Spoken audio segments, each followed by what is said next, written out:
Selamat malam Ibu-ibu yang dikasih Tuhan. Salam sejahtera bagi kita semua. Senang sekali rasanya malam hari ini kita boleh kembali bersama-sama untuk beribadah di rumah kita masing-masing, dan kita percaya hadirat Tuhan tetap ada di tengah-tengah kita. Mari kita siapkan hati dan pikiran kita. Kita akan mulaikan ibadah ini.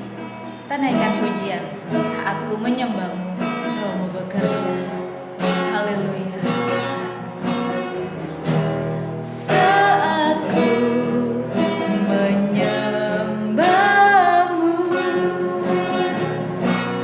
Rohmu bekerja.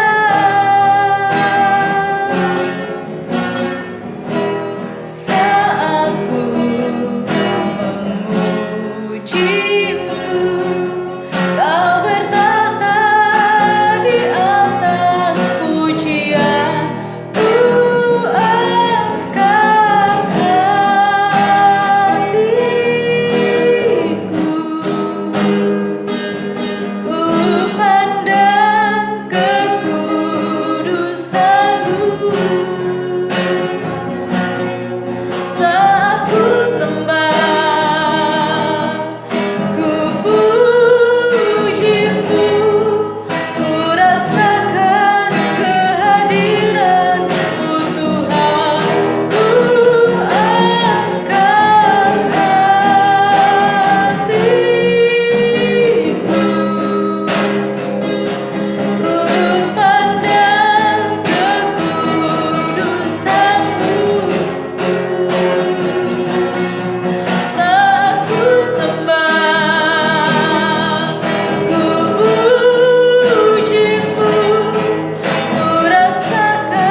Buat waktu yang indah yang Tuhan berikan bagi kami, untuk kami bersama-sama bersekutu Tuhan di dalam ibadah kami Tuhan.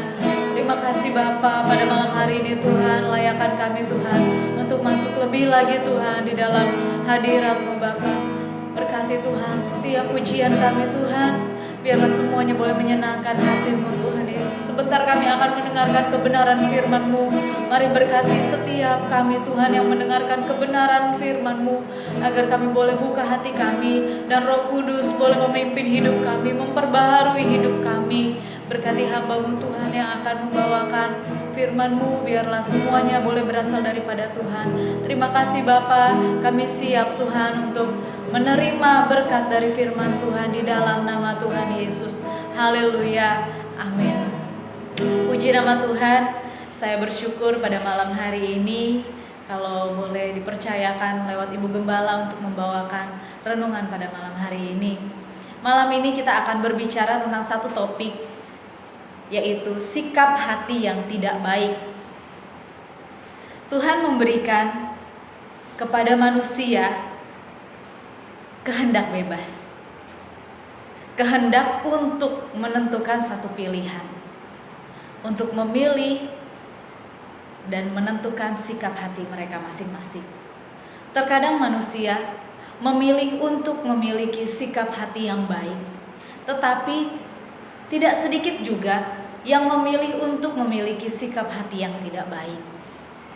Dan semuanya itu dipengaruhi oleh siapa yang mempengaruhinya dan apa yang mempengaruhinya. Di dalam Yohanes 12 ayat 4 sampai ke 5 kita buka bersama-sama.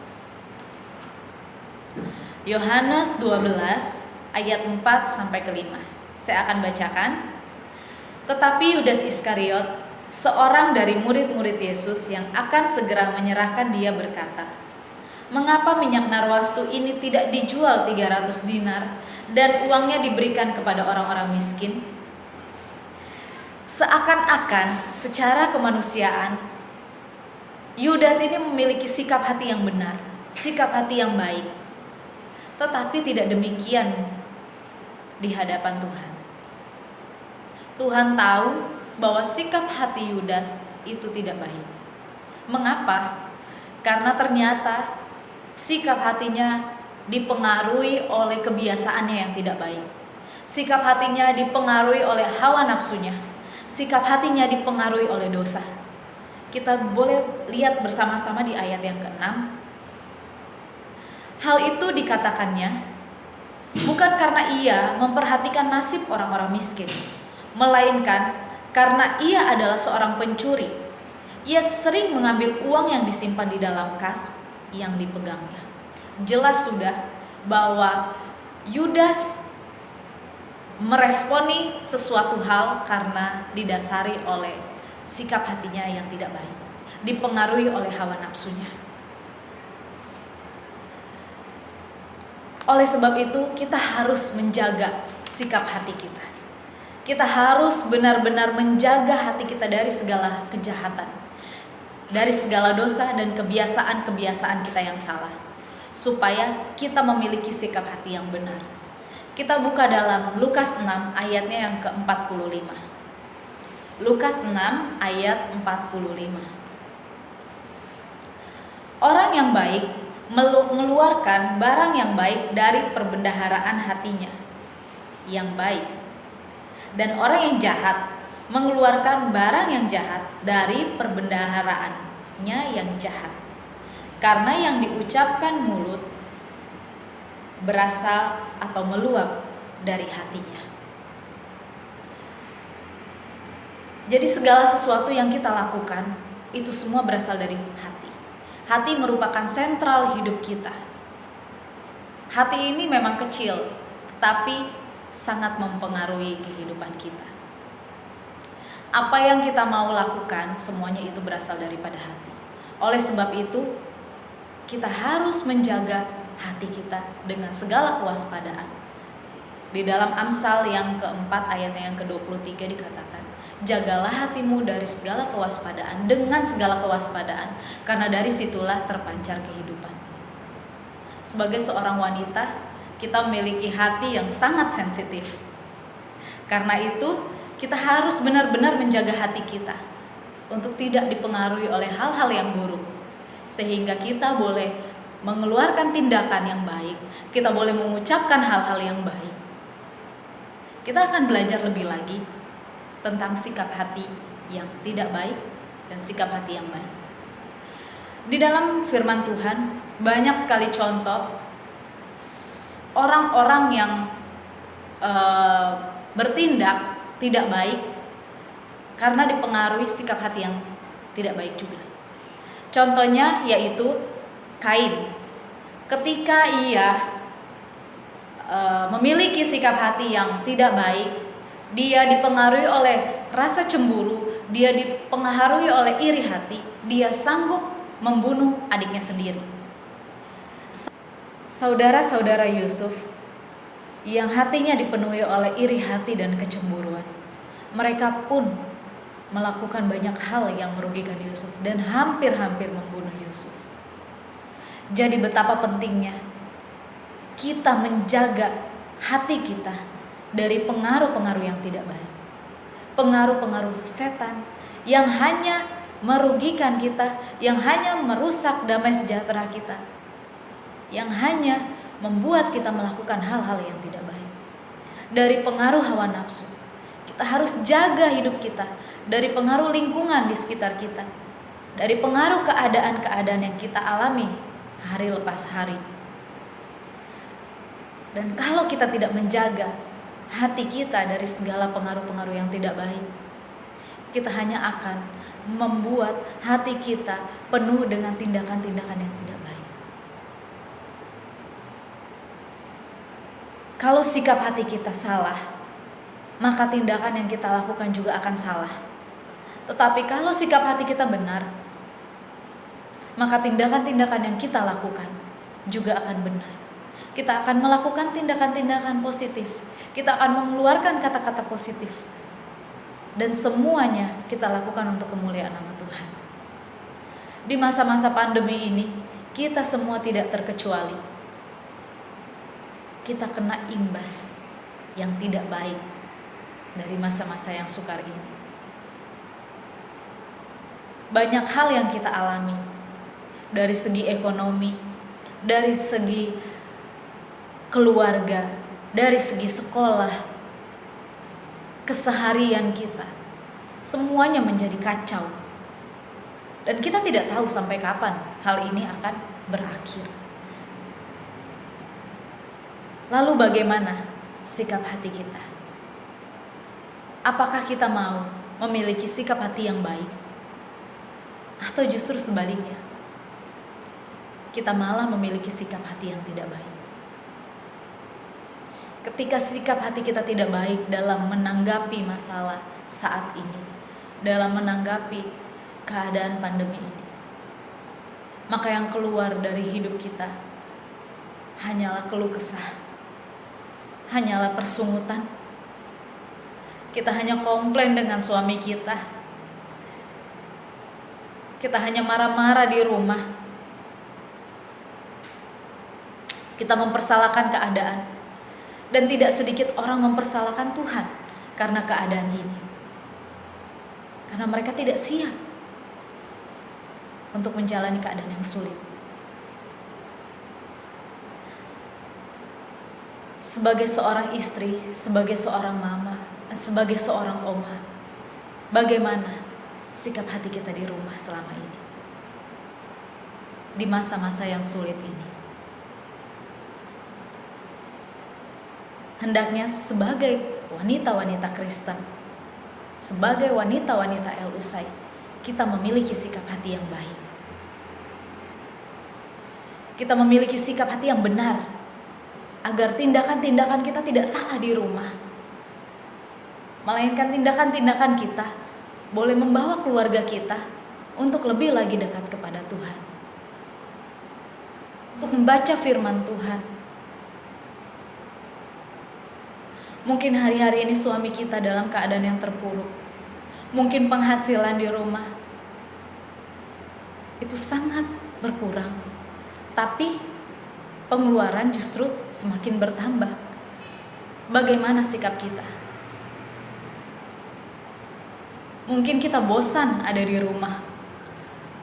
Berbulan-bulan, berhari-hari kita tidak bisa keluar.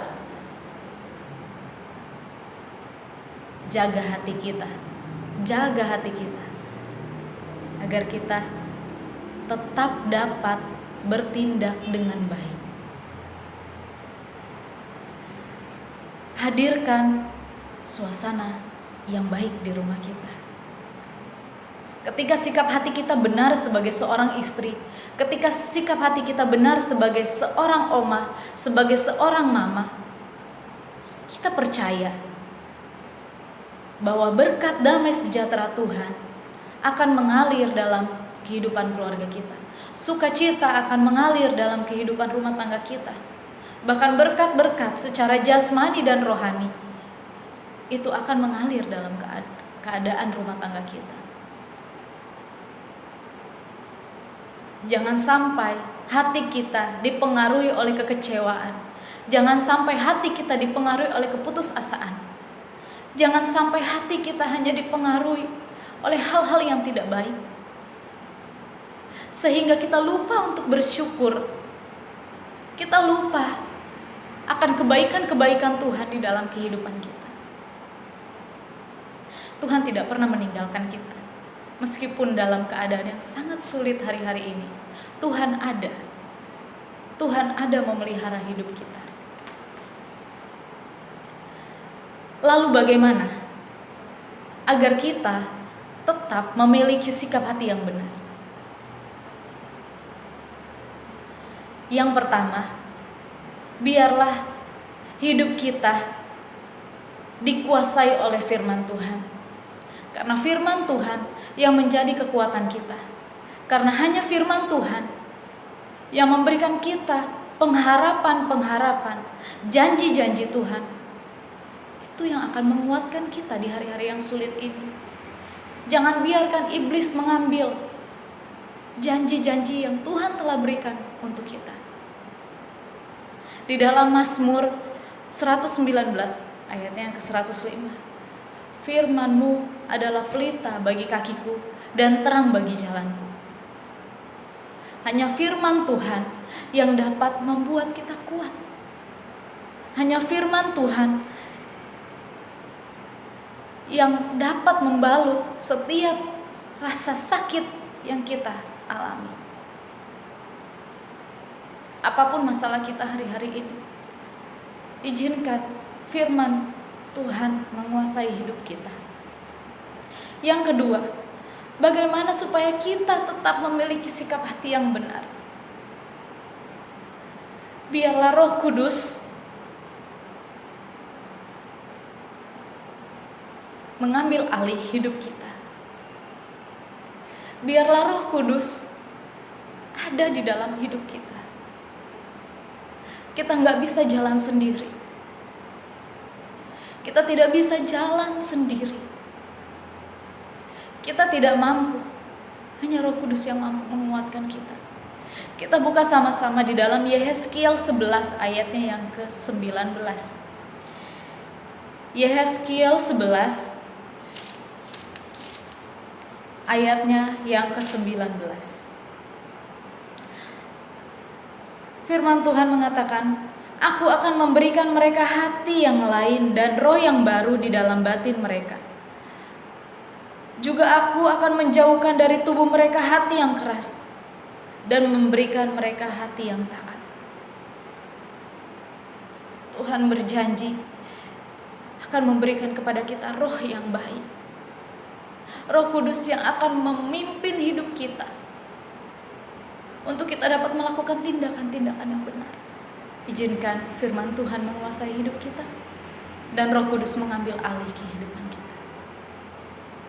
Jangan biarkan masalah yang ada mempengaruhi hidup kita, mempengaruhi hati kita. Jangan izinkan setan, iblis mempengaruhi hidup kita. Izinkan Tuhan sepenuhnya tinggal di dalam hidup kita. Demikian firman Tuhan yang saya sampaikan pada malam hari ini. Kita naikkan pujian ini. Haleluya Tuhan.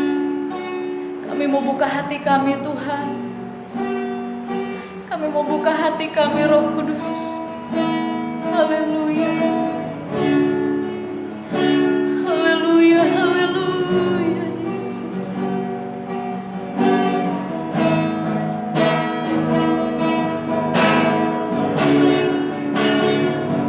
Ku buka hati untuk jemaat berserah penuh di hadirat-Mu.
kami boleh dipengaruhi oleh firman Tuhan.